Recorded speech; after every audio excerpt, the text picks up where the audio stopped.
सुप्रभात बच्चों, sunrise education academy Samdari में आपका स्वागत है। आज हम बच्चों पढ़ने जा रहे हैं पंचम पाठ, जिसका नाम है सुक्ति मोक्तिकम, अर्थात सुक्ति रूपी मोती। मोती से अर्थ है कि जो इस पाठ में श्लोकों के माध्यम से सदाचार की जो शिक्षा दी जा रही है, तो जो वो शिक्षा है उसे एक मोती की उपमा दी गई है। तो हम पहले पढ़ेंगे इसका पाठ परिचय। प्रस्तुतो अहम पाठ नैतिक शिक्षाणाम प्रदाय रूपेण वर्तते। प्रस्तुत जो पाठ है वो नैतिक शिक्षा प्रदान करने के रूप में है। अस्मिन् पाठांशे विविध ग्रंथभ्यां संग्रह ग्रहणं कृत्वा नाना नैतिक शिक्षा बोधक पद्यानि गृहीतानि सन्ति। इस पाठ में विभिन्न ग्रंथों से या संग्रह से इकट्ठा करके विभिन्न नैतिक शिक्षा बोधक पद्यों को ग्रहित किया गया है। अत्र सदाचरणस्य महिमा, यहाँ सदाचरण की महिमा के बारे में प्रियवाण्या आवश्यकता और प्रियवाणी की आवश्यकता, परोपकारिणानां स्वभाव, परोपकारियों के स्वभाव के बारे में, गुणा अर्जनस्य प्रेरणा, गुणों को अर्जन करने की प्रेरणा, मित्रताय स्वरूपम, मित्रता का स्वरूप, श्रेष्ठ सड़ंगते प्रशंसा तथा च संगते प्रभाव इत्यादीनां विषयाणां निरूपणम् अस्ति। श्रेष्ठ संगति की प्रशंसा तथा संगति, अच्छी संगति का प्रभाव आदि विषयों के बारे में निरूपण किया गया है। संस्कृत साहित्ये नीति ग्रंथानां समृद्ध परंपरा दृश्यते। संस्कृत साहित्य में नीति ग्रंथों की समृद्ध परंपरा है। तत्र प्रतिपादिक शिक्षाणाम् अनुगमनं कृत्वा जीवन सफलतां कर्तुं शक्नुमः। तो इस प्रकार से हम जो है संस्कृत साहित्य में जो प्रतिपादित जो श्लोक हैं उनसे हम शिक्षा लेकर उनका अनुकरण करके हम अपने जीवन को क्या बना सकते हैं, सफल बना सकते हैं। तो ये हमारा पाठ परिचय हो गया। अर्थात कहने का मतलब है कि इन श्लोकों के माध्यम से जो भी हमें जो शिक्षा मिलेगी उस शिक्षा को हमें ग्रहण करना है। तो अब हम पढ़ेंगे श्लोक में सबसे पहला जो श्लोक है उसे हम पढ़ेंगे। सबसे पहले श्लोक है व्रतम यत्नेन संरक्षते वित्तमेति च याति च अक्षीणो विततः क्षीणो व्रततस्तु हतः। अर्थात व्रतम का मतलब होता है चरित्र, यतेन यानी रक्षा करनी चाहिए, मतलब प्रयत्नपूर्वक, संरक्षते रक्षा करनी चाहिए, वित्तमेति च याति च, अर्थात वित्तम यानी धन, अक्षीणो नष्ट ना होने पर, क्षीणो नष्ट होने पर, व्रतस्तु हतः। अब हम इसका पढ़ेंगे हिंदी अर्थ। इस श्लोक का मूल ग्रंथ मनुस्मृति नामक स्मृति ग्रंथ है,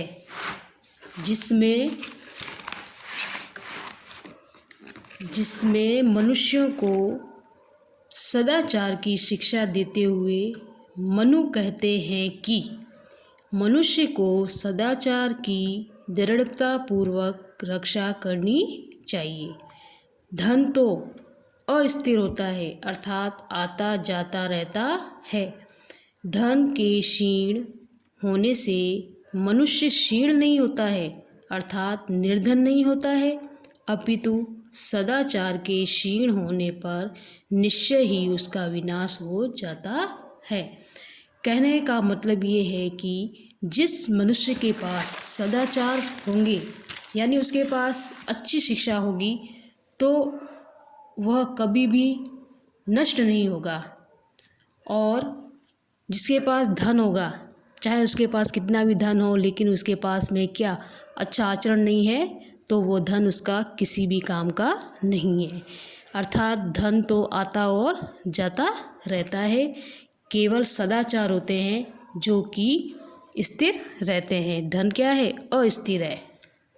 अब हम पढ़ेंगे दूसरा।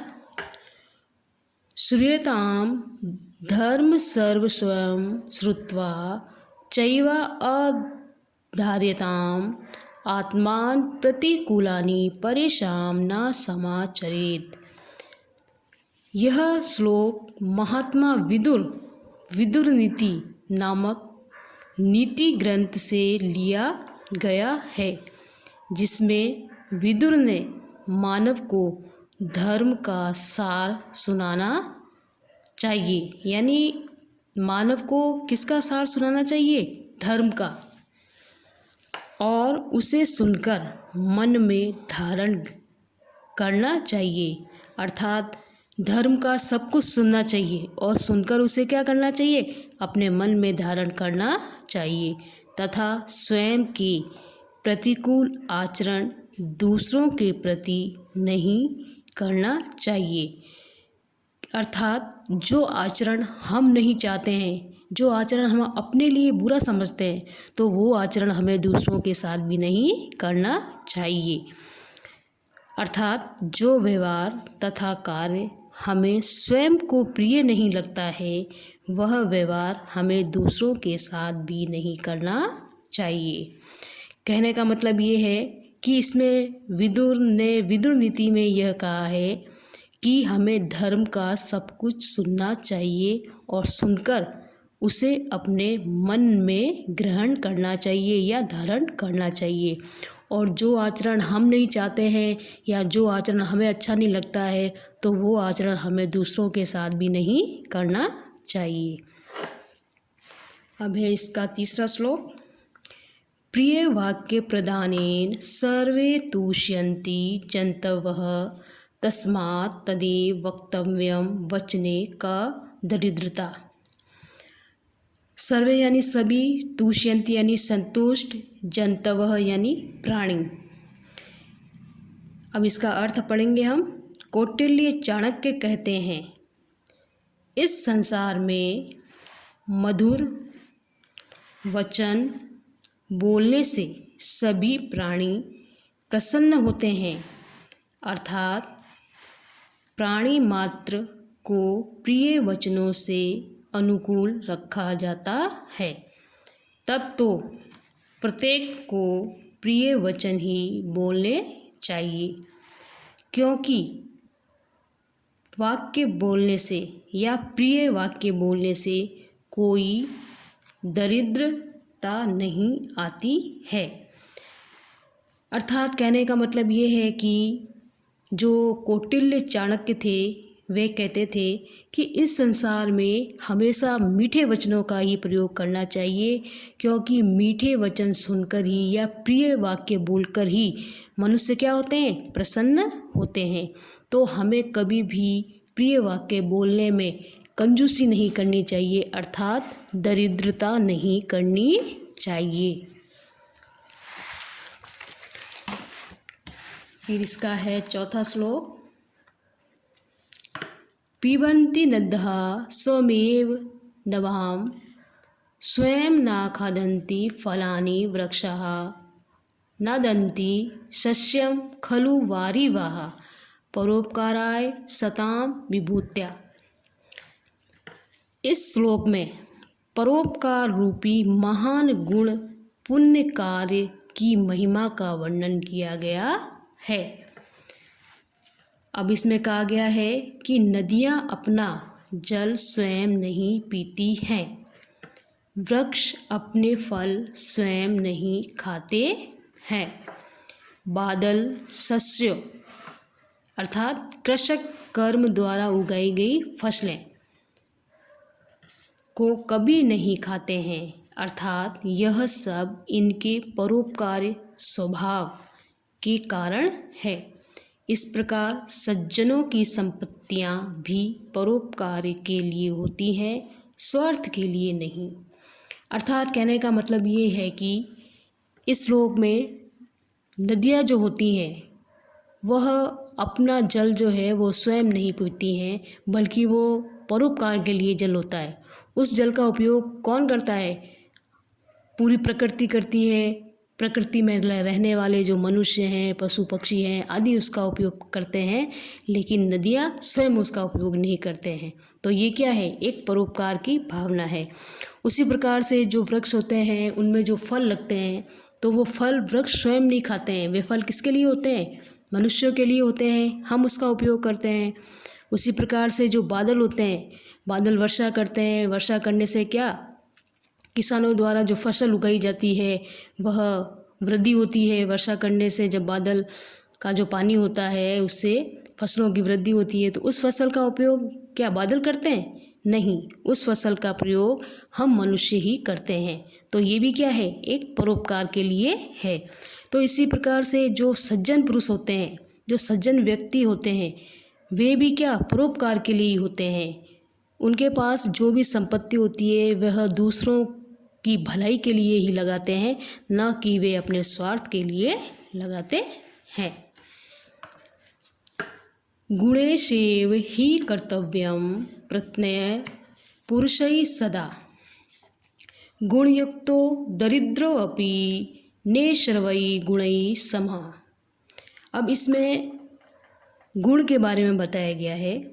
इसका हिंदी अनुवाद है, मनुष्यों को सदा गुणों को ग्रहण करने में ही प्रयत्न करना चाहिए, क्योंकि संसार में गुणों से युक्त निर्धन व्यक्ति भी गुणों से हीन धनी व्यक्ति से बढ़कर अर्थात श्रेष्ठ होता है। अर्थात गुणहीन निर्धन व्यक्ति ही उससे श्रेष्ठ होता है। अर्थात कहने का मतलब ये है कि मनुष्यों को हमेशा गुणों को ही ग्रहण करना चाहिए या गुणों को ग्रहण करने का प्रयत्न करना चाहिए। अब जैसे कि उदाहरण है, एक व्यक्ति है जिसके पास क्या है? गुण है, अच्छा आचरण है, लेकिन उसके पास क्या? धन नहीं है। तो क्या वह गरीब है? नहीं, वह गरीब नहीं है, क्योंकि उसके पास अच्छा आचरण है और गुण है। और इसी तरह से एक दूसरा व्यक्ति है जिसके पास धन तो खूब है, लेकिन उसके पास क्या है? अच्छा आचरण नहीं है। तो वह क्या अमीर है? नहीं, वह अमीर नहीं है, वह क्या है? गरीब है। वह उस गरीब व्यक्ति से भी बहुत ही गरीब है। तो यानी कि गुण की श्रेष्ठता पर बल दिया गया है। अब अगला, आरंभ गुरुभिः शैत्रिणी क्रमेण लघ्वी पुरा वृद्धिमती च पश्चात दिनस्य पूर्वार्ध परार्ध भिन्ना छाएव मैत्री खल सज्जना नाम। खल का मतलब होता है बच्चों दुर्जन व्यक्ति, और सज्जना नाम यानी संपन्न व्यक्ति या सज्जन व्यक्ति। पूर्वार्ध यानी दोपहर से पहले, परार्ध यानी दोपहर के बाद, लघ्वी यानी छोटी, गुरवी यानी लंबी। अब हम इसका हिंदी अनुवाद पढ़ेंगे। दुर्जन और सज्जनों की मित्रता दिन के पूर्वार्ध तथा परार्ध, दोपहर पूर्व तथा दोपहर पश्चात यानी दोपहर से पहले और दोपहर के बाद की छाया की भांति अलग अलग स्थिति वाली होती है। दुर्जन की मित्रता तो दोपहर से पूर्व तथा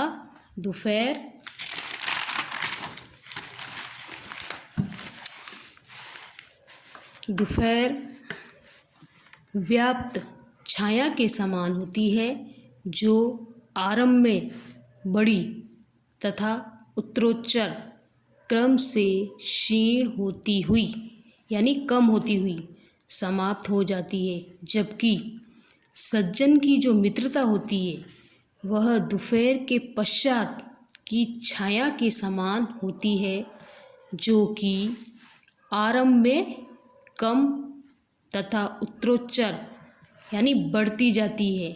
यही दोनों की मित्रता में भेद होता है। इसमें दुर्जन और सज्जनों की मित्रता के बारे में बताया गया है।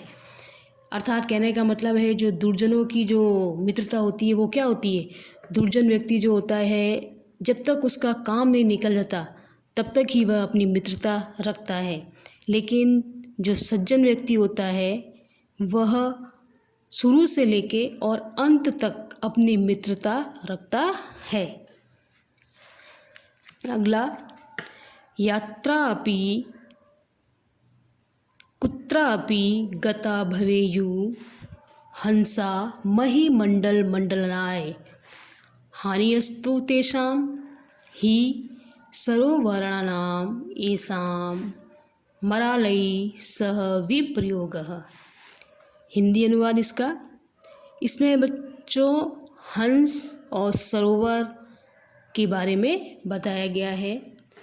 हंस पृथ्वी की शोभा बढ़ाने को जहाँ कहीं भी चले गए हों, उसमें हानि तो उन सरोवरों की होती है जिन्हें छोड़कर हंस चले गए, अर्थात शोभा कारक हंसों से जिनका बिछुड़ाव हो गया है। अर्थात कहने का मतलब ये है कि जो सरोवर की शोभा जो होती है वो किससे होती है, हंस से होती है। हंस जो होते हैं सरोवर के चारों ओर रहते हैं, तो हंस की तालाब की जो सरोवर की जो सुंदरता है वो क्या होती है, बढ़ जाती है।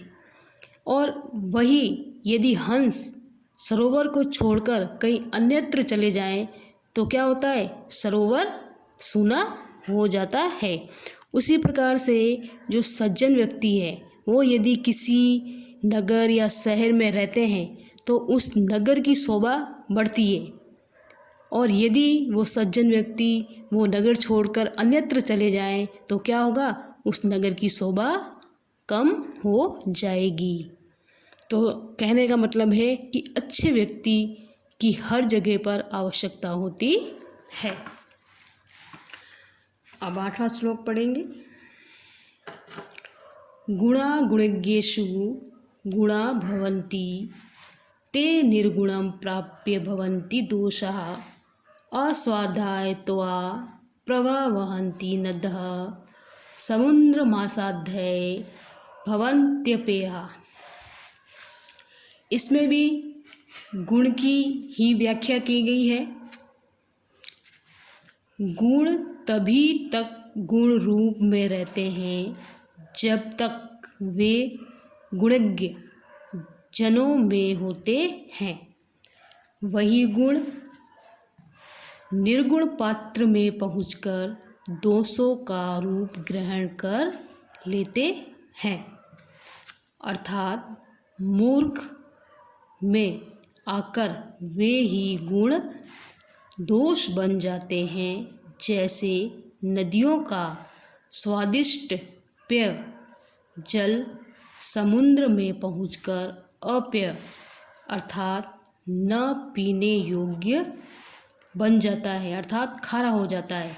अब इसमें ये बताया गया है कि जो गुण होते हैं यदि वह गुण गुणवान व्यक्ति में चले जाए तो वह क्या होगा, तो गुण की शोभा बढ़ जाती है, और यदि वे गुण किसी निर्गुण व्यक्ति में चले जाए तो उनकी शोभा क्या हो जाएगी, घट जाएगी। कैसे, जैसे कि नदियों का जो स्वादिष्ट जल होता है, मीठा पानी होता है, यदि नदियों का मीठा पानी समुद्र में जाके मिल जाए तो वह कैसा हो जाएगा, खारा हो जाएगा, यानी हमारे पीने योग्य नहीं रहेगा। तो ये श्लोक जो थे इसका जो हिंदी अनुवाद था वह पूरा हो गया है। अगर इन श्लोकों में से कोई हिंदी अनुवाद अगर आपको समझ में नहीं आया हो तो आप डाउट क्लास में आइए और पूछना। और इन श्लोकों में जो भी हमें शिक्षा मिली है, जो नैतिक शिक्षा मिली है, तो उस शिक्षा को आप अवश्य ही ग्रहण करिए।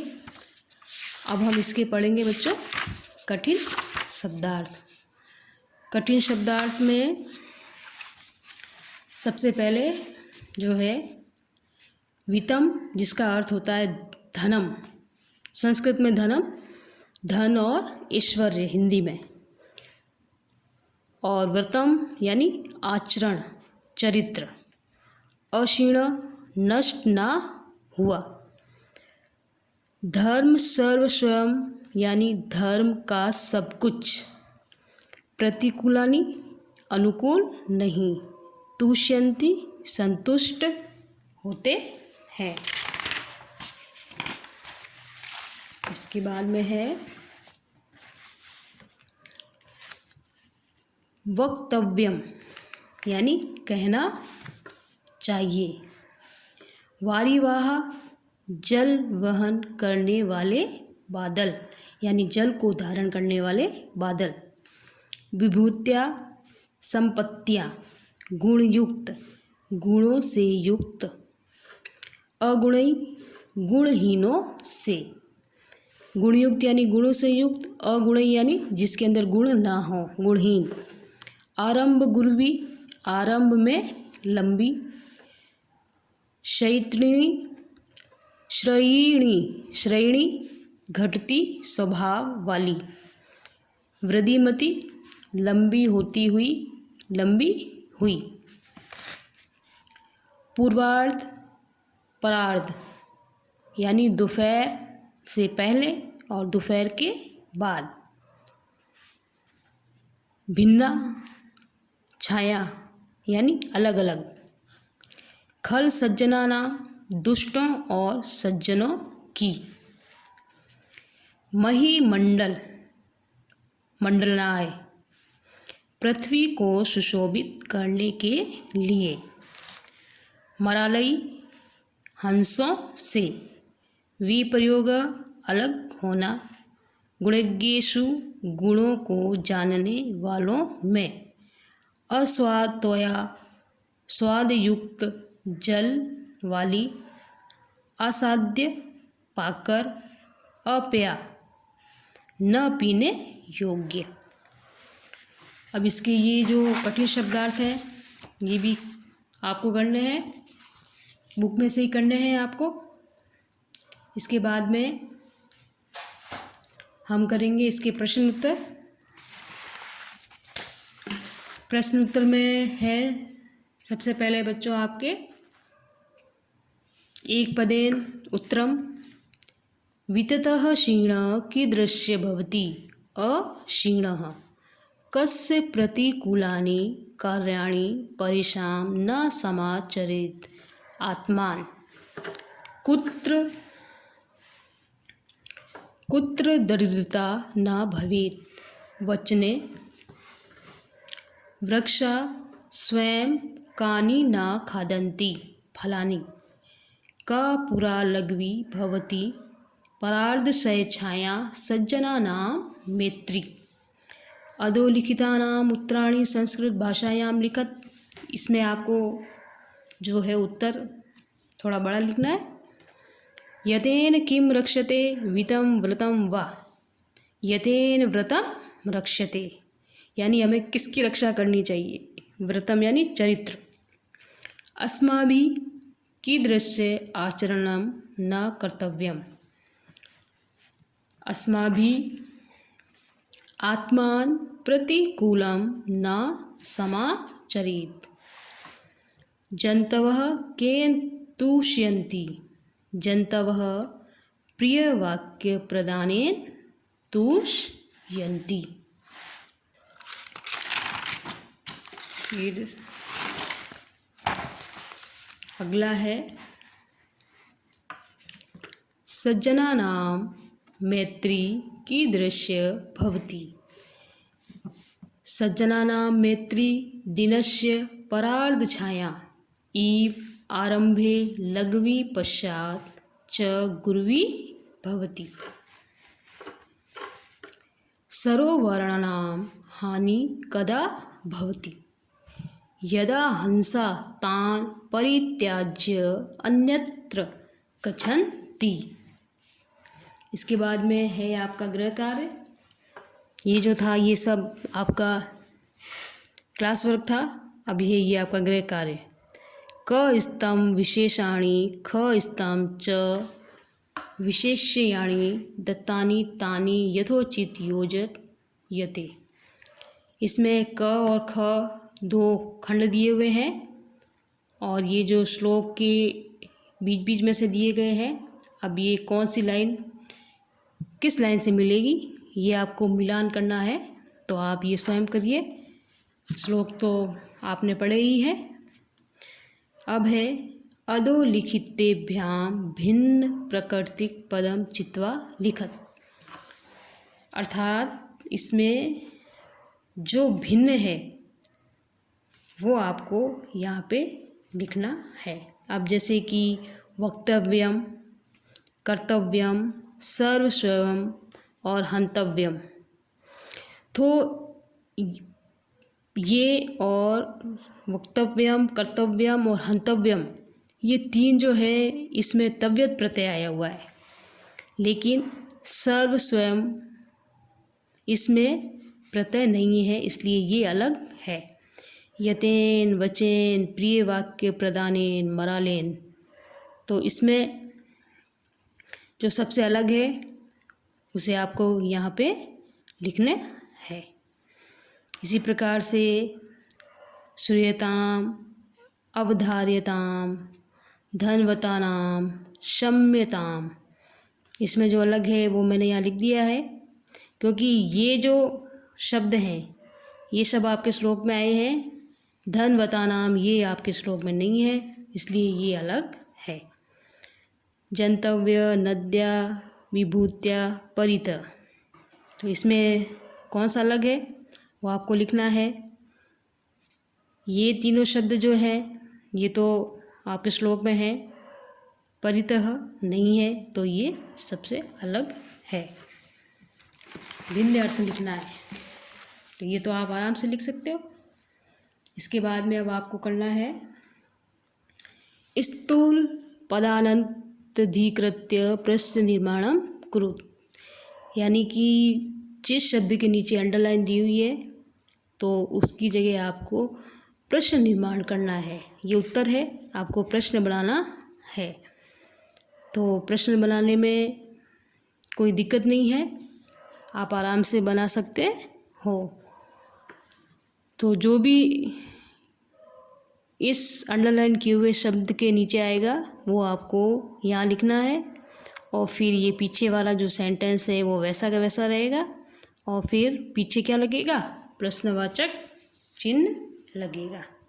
इसी प्रकार से आपको इसमें भी करना है, फिर इसमें भी आपको करना है, और फिर खलानाम मैत्री आरंभ गुरुवी भवंती, तो खलानाम जो है इसकी जगह पे क्या आएगा वो आपको लिखना है, और फिर पीछे वाला जो सेंटेंस है सेम रहेगा, और प्रश्न निर्माण यानी कि प्रश्नवाचक चिन्ह आपको लगाना है। तो ये आपको स्वयं करने हैं, और अगर इसमें से जो नहीं आए समझ में तो वो आप मुझसे पूछना डाउट क्लास में। अधोलिखितानि वाक्यानि लोट लगारे परिवर्त्यत। अब यहाँ पे जो सेंटेंस दिया हुआ है इसमें जो क्रिया दी हुई है, ये जो क्रिया है ये क्रिया क्या है, ये सब लट लकार यानी वर्तमान काल में दी हुई है। तो आपको इसको चेंज करना है लोट लकार में। तो लोट लकार की जो क्रिया होती है तो उसमें आपको चेंज करना है। जैसे कि इसमें संति दिया हुआ है, तो संति क्या है, लट लकार जो काल है लट लकार, उसका इस संति जो है बहुवचन है, तो इसे आपको लोट लकार बहुवचन में बदलना है। तो लोट लकार की क्या धातु होती है वो आपको मालूम होगी, क्योंकि धातु रूपाणी वाला चैप्टर मैं आपको करवा चुकी हूँ। तो संति है तो बहुवचन का इसमें आएगा, जैसे मान लो इसमें आ जाएगा संतु, क्या आ जाएगा? संतु।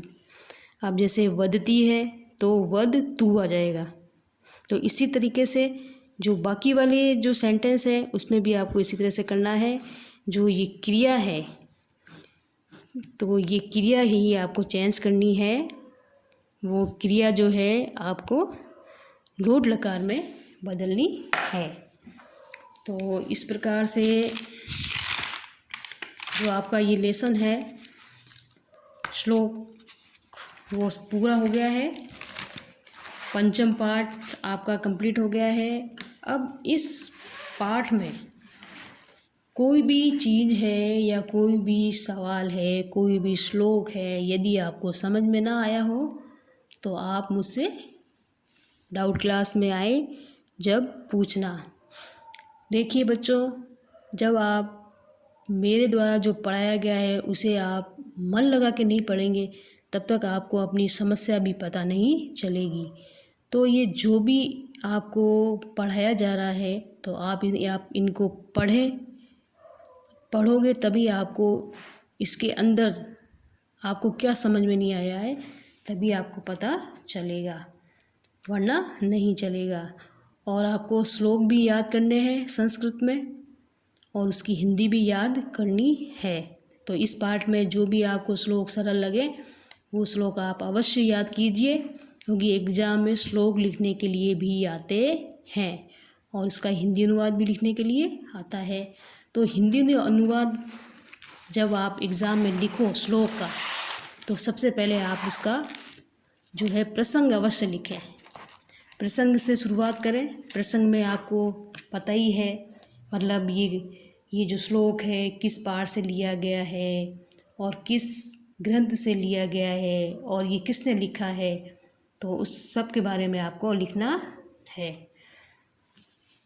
और उसके बाद में फिर हिंदी अनुवाद आ जाएगा। फिर तीसरा पॉइंट आ जाएगा आपके जो है व्याकरण संबंधित, मतलब इसमें जो भी संधि वगैरह होती है तो वो संधि वगैरह भी आपको लिखनी है। जो भी लकार आया है तो 2-3 पॉइंट आपको उसके भी लिखने हैं, तब जाके कहीं हमारा ये पूर्ण होगा। तो आज के लिए बच्चों इतना ही काफ़ी है। आपके लेसन कंप्लीट हो गया है। कोई प्रॉब्लम हो तो आप आइए डाउट क्लास में और पूछिए।